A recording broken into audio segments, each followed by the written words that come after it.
In the U.S., former President Donald Trump will face off against Nikki Haley tonight in New Hampshire as voters look to choose their preferred Republican nominee.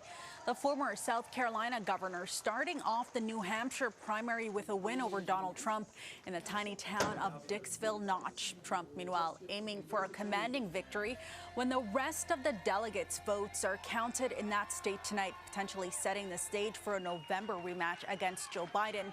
The 2024 Republican National Convention is scheduled for July.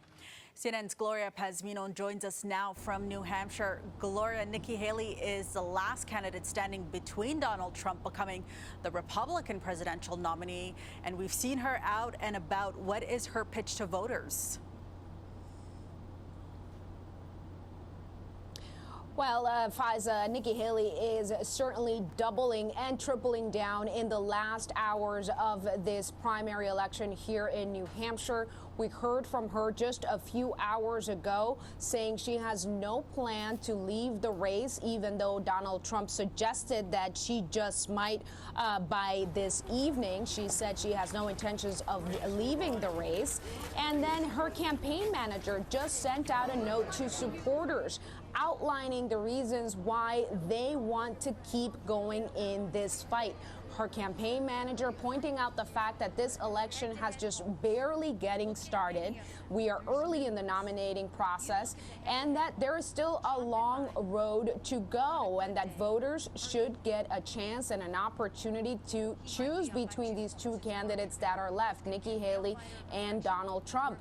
Haley has been making the case that most Americans do not want to see a rematch between Biden and Trump, but whether or not that's what we end up here with here in the United States remains to be seen. The polls seem to suggest that Biden and Trump will, in fact, be facing off once again in the general election. Nikki Haley is hoping to perform well tonight here in New Hampshire, perhaps eke out a win.